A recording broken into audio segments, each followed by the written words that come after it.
We have our last talk for the session is a panel. So we're going to have a multidisciplinary team up here at the table.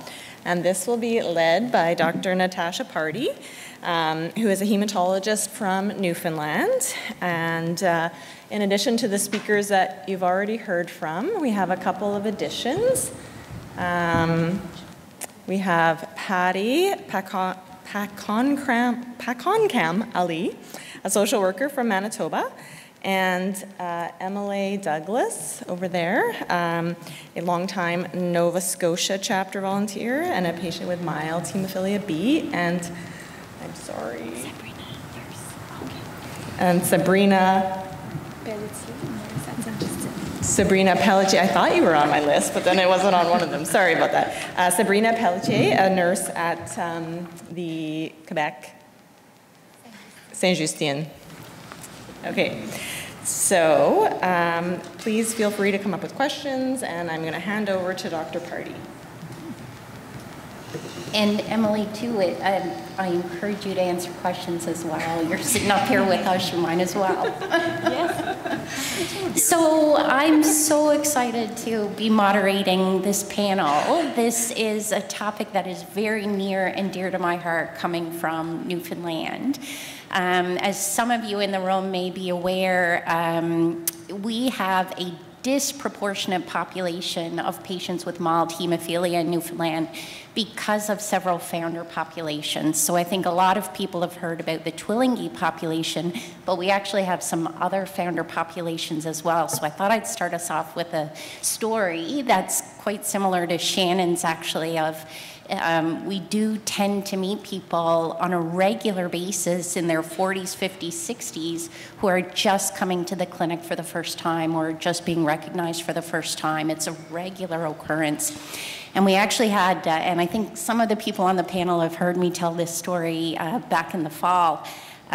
We had an incident that happened. I guess I can't really call it an incident, but I was not on call. One of my colleagues in hematology who was on call called me in the evening to say, okay, we've got a bit of a situation. There's a gentleman who had presented to a very remote site from our tertiary care center in St. John's with an acute coronary event, so a heart attack. And when the nurse, the local nurse in the clinic, was going through his history, he told her he was a carrier. Now, she fortunately recognized, I don't know that that's possible. So she, there was a physician on call who had to come into the clinic, and she mentioned to him, he told me something funny. He says he's a carrier. So then, of course, the physician called the hematologist on call, who doesn't do bleeding disorders, and calls me and says, what do I do? So, and this is something I learned from Dr. Robinson doing training in Nova Scotia. You got to remember the surnames, right? That's key. So fortunately, I knew the community, I knew the surname. So I said, okay, we're going to act as if this person has hemophilia until we, rule it out. With this particular founder population, it's not surprising to me that he presented at such a late age, because this population tends to have levels in that 30 to 40% range. So this is what Dr. Title was talking about earlier in his question. There's such a range of, what we call mild and how they can present.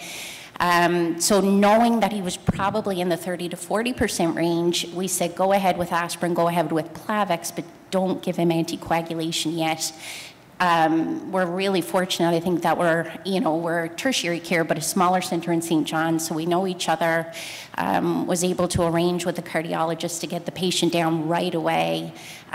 Sure enough, he did in fact, or does in fact, have mild hemophilia. He also unfortunately had severe multi-vessel coronary artery disease and had to get a cabbage, but things worked out really well. And I think one of the good things about the story is, you know, this gentleman is a patriarch in this family, so he went back and said, you guys all need to call the clinic. So, so we've suddenly, you know, gotten people calling us and saying, okay, I think I need to be assessed. So that's great, because, you know, it's helped us recognize, like, you know, you recognize, oh, there's a few brothers and so on as well. So, and I think, you know, this case really highlights some of the points that Mark had in his talk about education, recognition, you know, all these things that we're just not meeting in this population, and how do we do that? So I just wanted to open up, and this is a question really for our entire panel, but I'd like to start on a positive note. What are we doing right in the mild population? And please feel free, anyone, to jump in, but, you know, are we doing anything right? What are we doing right? We do follow up every year with mild hemophilia and pediatric. Yeah.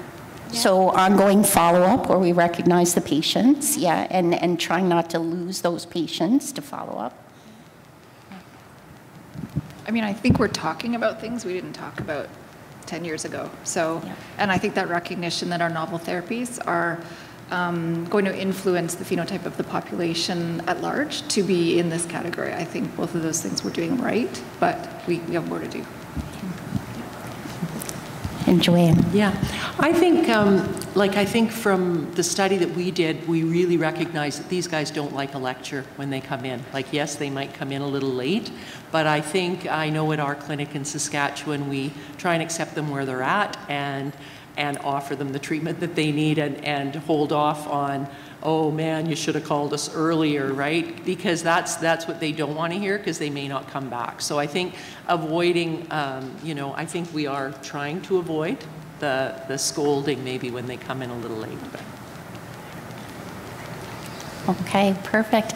And I guess another thing, and I'm interested in Emileigh's opinion on this and the whole panel, but one thing that I thought about during Dr. Sidonio's talk earlier is, you know, there's been a lot of effort into the carrier terminology, you know, so there's been changes in the carrier terminology to say asymptomatic carrier, symptomatic carrier, and mild hemophilia. But, you know, what about that word, you know, because that word mild hemophilia is a bit of a pet peeve, I think, for a lot of us, because it's not always mild. It's, you know, even as mentioned on the pamphlet about mild hemophilia. So should we be undertaking, you know, similar reevaluation of terminology for mild hemophilia? Well, I'll try my best to answer this, but you know, in terms of being at Code Rouge a couple of years ago, me and my sister had some differing but similar opinions at the same time about the carrier status, and I think, again, like, why reinvent the wheel in some ways, right? Like, hemophilia in itself is rare enough. I live with hemophilia B, which is about 1 in 50,000 people. So, you know, if I go in there and I start saying, like, I'm a carrier, I'm a symptomatic carrier, I'm an obligate carrier, I have mild hemophilia, you know, to me, I just would rather identify it as my disorder. I have mild hemophilia B, this is my factor level, these are my symptoms. It seems rather straightforward to myself, but it is not to everybody else, apparently. Can I just ask, when you, the panelists, when you speak, please use a microphone and speak closely in it, because the interpreters can't hear some of the interventions and they can't translate. Thank you. Okay, if we just lean a little, maybe move the microphones in a little bit. Yeah. So, and anyone else, Mark, do you have an opinion on the terminology? So I absolutely agree. I do think there is no unanimity on the terminology, and particularly when we're wanting to look around the world, it was challenging for us to figure out how to design it. So our goal was to sort of meet people where they are and how they want to self-identify, and education and training may solve that. But I do think the word mild, I'm not even a big fan of non-severe, because I think it potentially diminishes it. I don't know what the right terminology is, but I like the suggestion of I have hemophilia, and then work it out from there, because we know that the lab value and sort of the phenotypic definition are going to be very different, even for severe patients. Anyone else on the panel who has an idea?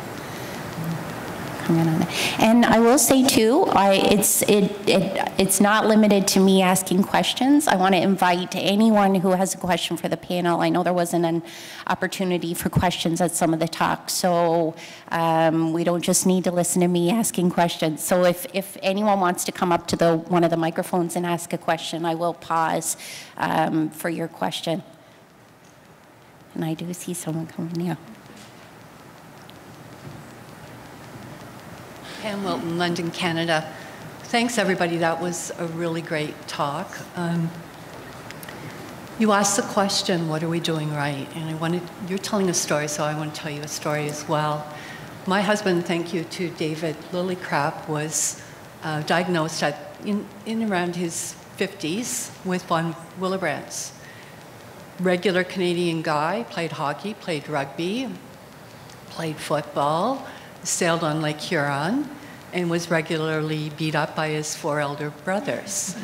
So he was not used to going to our hemophilia clinic as a patient. He was used to going with our son to be the caregiver.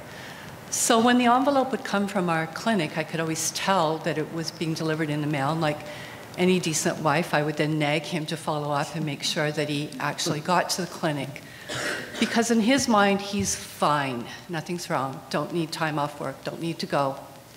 Except if he gets a cold, and then that's very life-threatening. The whole family knows that he's in grave danger. But he did go to those clinics because I nagged at him to get there. So then let's fast forward to February of 2020, about a month before the world shut down, at least Canada shut down for the pandemic. And this guy blew a 15-centimeter AAA in my car on the way to the hospital. As I saw him losing consciousness, I pulled over because I was expecting cardiac. And I flagged down a car to help me pull him out onto the road so I could do CPR. And called the ambulance. So when the ambulance arrived, I said, and by the way, he has von Willebrand's.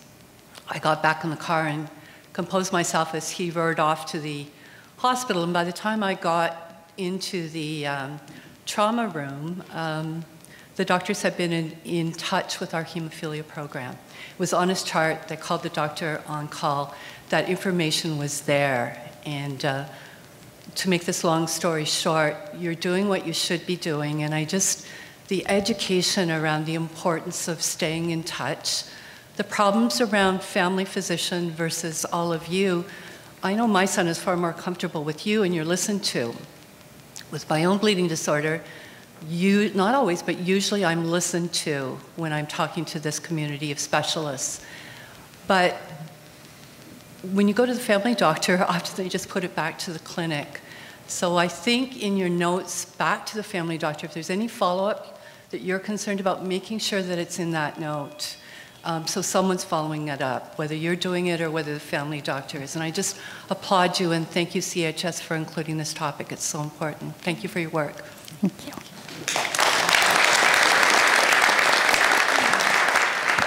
Can I add just a follow-up comment, because maybe this relates to the next panel that's coming up, but I think the definitions and labels are growing a more important problem for us to consider, whether it's in the post-EMI world, where I'm essentially living in a mild state of hemophilia now and with a steady level, or somebody post-gene therapy who's living in a mild state. We don't know, other than the one paper that was presented, a lot about somebody who becomes mild versus born mild. But there is a complacency that we also have to fight for people who are newfound to be mild or living in a mild state. And so I think the labels, because I've heard guys describe themselves, either that are on EMI or have had a successful gene therapy, although maybe they're not in the normal range. They say, well, I have mild hemophilia now, so I can go on about life. And I think the education is much broader, and the complexity of what you do in the clinic room, when you used to just be able to treat the disease and now you have to treat the individual so many different ways, it's a new complexion. So I think the education is universal and probably a growing problem, not something that simply is a legacy problem that we missed. And On that point of, you know, like Shannon had the little quotes up there where the gentleman said, I don't want to waste anyone's time. I guess a question for Pardy and Sabrina, like how do we talk to these patients in a way that they understand, you know, it's wonderful that you're doing great right now, but we worry about the what if. Like how do we get that across? Exactly. And I think the studies, there's like many studies, and including recently with the probe. Maybe if you just move in a little further. Okay, yeah. Sorry.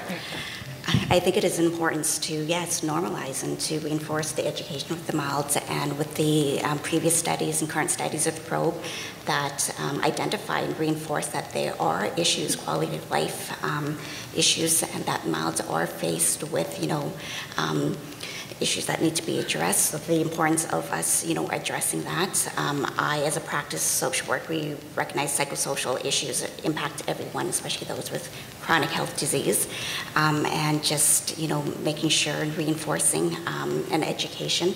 And sometimes with the MILDs, we do know that they could at times struggle a little harder because identifying the bleeds a little later, which has a bigger impact on their quality of life, work, relationship, and those areas they may not be familiar with because they don't have so many bleeds. So it's a matter of helping support them in addressing, you know, work, finances, relationship. So I think it is important that we continue to, you know, to validate and to educate and support. So for the one who's changing to Emileigh, and now that they think that maybe they are superhero now, we just want to let them know to be precautionist and to still be aware of the activity that they were doing. But it's sure, I think progressively they're gonna change a little bit their lifestyle. And also a comment about Dr. Skinner, what he said, it's really not the same education because like this week I have a new mild hemophilia at 16 years old. He was playing football and now he have a bleeding in his muscle, on his thigh muscle, thank you, and now he needs to change his life. So it's not the same thing to the one who's now consider himself like a mild hemophilia. So it's really two type of learning, yes. Yeah. Thank you. Yeah, I just wanted to comment too, just about how we use our terminology about milds, because I know we have, you know, busy clinics and we'll have our severe patients and we'll have a variety, and often we use the term just mild. Oh, they're just mild, they probably have no problems. And so I think even within our healthcare teams, we have to really be careful how we use that term because we can kind of downplay. And they often present with, you know, no clinical issues when they do come in. But I think I really kind of like that non-severe hemophilia or just plain hemophilia. So it'll be interesting to see how things evolve over time in our terminology. Because I know, speaking with all the young guys with mild hemophilia, they felt too that mild was downplayed.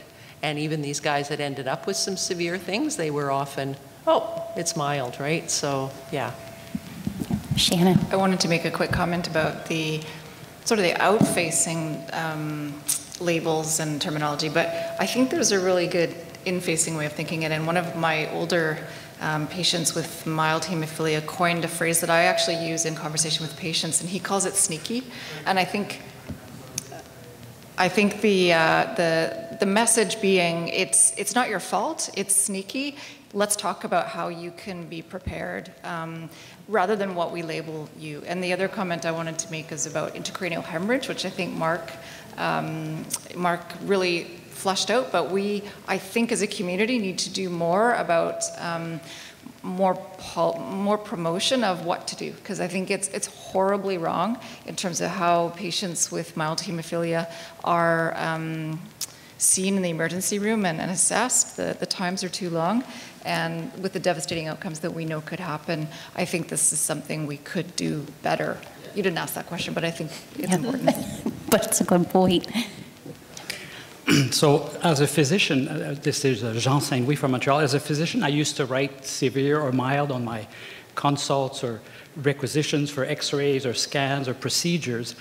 And, you know, I had the same feeling sometimes that when I wrote mild or a patient came to emergency room saying he was a mild hemophilia, he was assessed as being less at risk for complications. So what I write now is I write hemophilia factor VIII, 13%.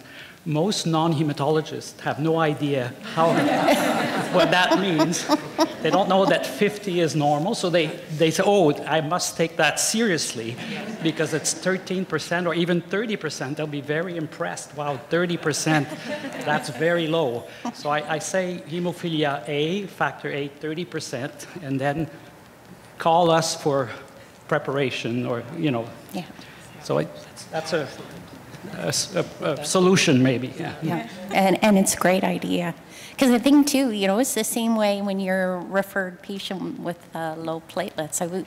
We feel very different about what's a low platelet count than any other healthcare provider. So it is a way to, yeah, for sure. Hi, I just wanted to comment too. I'm relatively new in the hemophilia space, but I see a difference between the risk of a bleed being mild versus the actual consequences of a bleed. So if both of those are taken as mild, and while it can be a milder risk and even severity of a bleed, as you highlighted in you know, the case of somebody who presented late and led to an amputation, at the end of the day, the consequences don't just stay at a mild level. So I think we really need to differentiate risk of a bleed versus actual potential outcomes. Those outcomes don't necessarily just stay mild. So we need to make sure that whether it's the patient or the rest of the treatment providers truly understand that at the end of the day, the consequences of a bleed, regardless of risk of a bleed to begin with, could still be actually quite severe. Yeah. Yeah, and that's a really good point, and one that Shannon alluded to as well, talking about intracranial hemorrhage. And something I find interesting as you listen through the talks throughout the day, the talk earlier about delivery and the question around anesthesia. I mean, so often we have anesthetists who will refuse adamantly, no matter what you do, to do an epidural for, you know, a patient who's pregnant and has von Willebrand's or is a carrier or whatever, but yet patients are sitting waiting in the emergency department when they're having a severe bleed. So, you know, why the disconnect? And absolutely, maybe we do need to be doing more education, you know, some kind of educational promotion across the country. Like, how do we do something like that to say, because I think, you know, we're all in this situation right now where we've got emergency departments that are just overflowing, and you know, your heart attacks are being seen, and why are our patients not being seen? So what do we do? Yeah, I mean, one of the things we talk about often in clinic when we have those little spaces, there might be a couple of minutes, is what would you do if? And I think the entire emergency system has to reverse when these patients come in. Usually it's, you know, take the history, order some tests, wait for the results, and then act. But we actually want them to flip that around. We want them to treat and then do all the other stuff. And that's really hard for emergency physicians and nurses and the whole system to do. So if the patient can understand that, and you know, that's the frustrating part, is even if you understand it, you can't make it happen. So that's the piece I think it would be interesting to hear how others have managed it. The cards sort of work. We put all sorts of information in our EMR chart. It's all over there. And I got to say, there's just too much on there, and people just glide right through it. So, you know, they call us, and I think having an on-call service to be able to advocate for them is great. But if they never go because that little head bump wasn't really thought to be any big deal, well, then that's, I think, one of those challenges too about the delayed presentation. Yeah. I guess just to interject my pediatric experience, because we've talked a lot about the older age groups, I find actually the mild patients some of my most difficult patients to manage in clinic. with support over the phone. I mean, often parents are in a very anxious state because they have no clue when their child hurts themselves, if they're going to bleed, what they should be monitoring, what it could progress into. And, you know, the amount of anxiety that and uncertainty that is for that group is really, really difficult. You know, sometimes when we diagnose the older child with a mild hemophilia at age 11 or age 12, I think to myself quietly in my head, you know, you're so lucky that your child is being diagnosed now because you've gone through all those toddler years without pulling your hair out. You didn't know. I mean, sometimes their child unfortunately has had some bleeding complications along the way, but it is a terrible time for families with young toddlers when they have mild hemophilia, because they just don't even know boundaries, I think, and what's going to make them bleed or not. So. I just wanted to make a comment about some of the things that we've been talking about, and I think in terms of, you know, the mild piece and people delaying treatment or not seeking treatment, it is because of growing up with years and years of mixed messages, right? So like as a young person, it might be like, this is serious, you have to be on this, stay on top of this, and then you get older and everyone's like, you're pretty much normal now. Like, you're pretty much good depending on your factor level. We don't really need to see every single year. You know, if you're having issues, kind of contact us on an as-need basis. But again, like as Cleveland was talking about earlier, it's hard to know when things are going wrong. Because again, I've never been this age before. Is this a normal sports injury? Is this related to hemophilia? Is this, you know, how other people feel? So you're kind of doing like that environmental survey of asking other people without hemophilia what that injury would feel like for them, and then you're calling cousins or uncles and like being like, do you think this is a bleed? Do you think I should go into the clinic? And then oftentimes, again, it's usually like you've waited too long, treatment's really not going to be that helpful. Or if you go, they ask you, not clinic necessarily, but in the ER a lot of the time, can you come back? Can you wait? Can you see if it gets worse? So I feel like if you have mild hemophilia, it's not a factor first card, it's a factor maybe card, or like a factor probably not card, because even when you do give it, right, that's not what's happening. So like myself, I can advocate for myself and I can ask for that, but essentially I'm powerless when I'm there and I'm handing that over. I don't get to make that decision.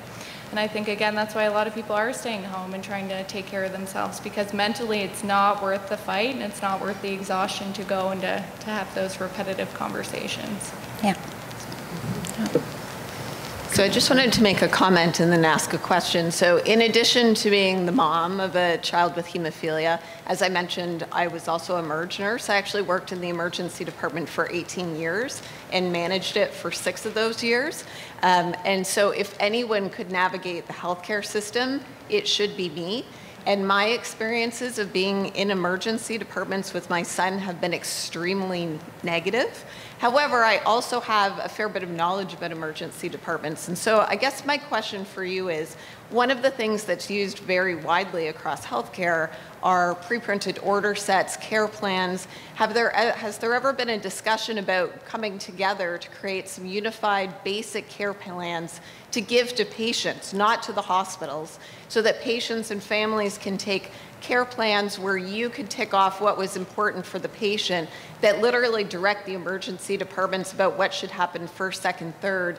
I think often healthcare providers, especially if there's a knowledge gap, are more than happy to look at standardized resources to sign them off as orders, and then to be able to enable healthcare providers to act fast. And that, for me, was always the gap in arriving, was knowing that I had more knowledge than they did in many of these instances, but not the ability to actually enact the orders. So I just wondering if anything like that has been considered, not just within one hospital, but to actually disseminate that and give it to patients who then could take a look and know exactly what they needed and that they needed to go based on what was in the document.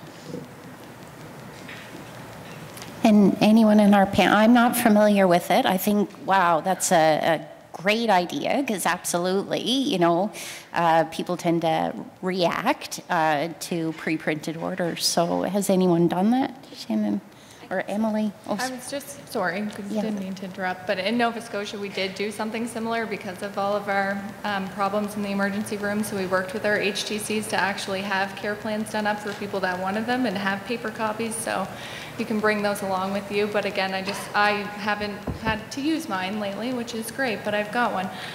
But essentially you're showing up with your factor first card, hoping, like, you know, if that doesn't get you the results, and then you're giving the care plan. But I do find it is a helpful resource to have, not only for myself, itself, but like for my spouse that isn't as familiar with hemophilia as me, and it's just another piece of evidence. But at the same time, I'm like, that's sad that we're kind of asking people be prepared to go there with a fight, be prepared to go there to prove that you have this disorder and these things. But yes, that has been something that we've found that we've needed to do.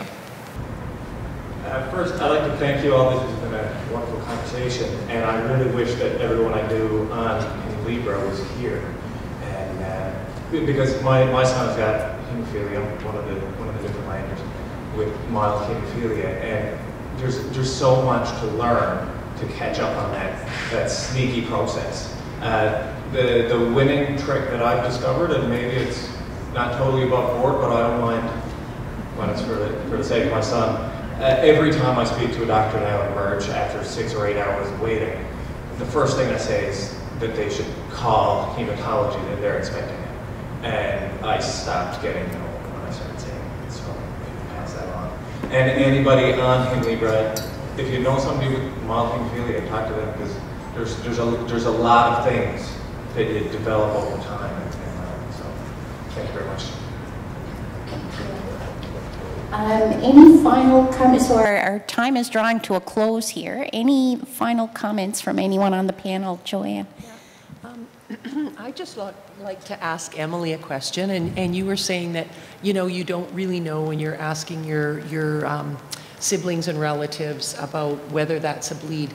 From your limited knowledge about the HERD app, do you think that would be a tool that would be beneficial for you? Yeah, I was sitting there listening, being like, why haven't I heard of this? I need to download this. And then you were like, it's not available right now. I'm like, of course it's not, yeah. Of course, yeah. I got all excited about it, something helpful, and can't access it. So yes, I do think that would be helpful. And that's great to hear. And excuse me, just have a drink. And excuse me, I think I'm done for the day. But anyway, I'm going to make one more comment. I would just like to, anybody that has a bleeding disorder of any variety that has input that they wouldn't mind just for updating the app, we are going to update it. We are going to make it available again, and ideally through the MyCBDR. And Emileigh, do you use MyCBDR? No, I don't, because... And that's the other thing. I think CHS has really wanted to include the mild population in using MyCBDR, and this might be an in for that as well. So it might be a good scenario as well, and then you could access the probe like David was saying as well. So yeah, so anybody that does have any comments or anything to add as far as an update, please talk to me over the weekend. I'd be happy to chat. Thanks. Thank you, and thanks to everyone for listening, and to all the members of our panel. Thanks so much.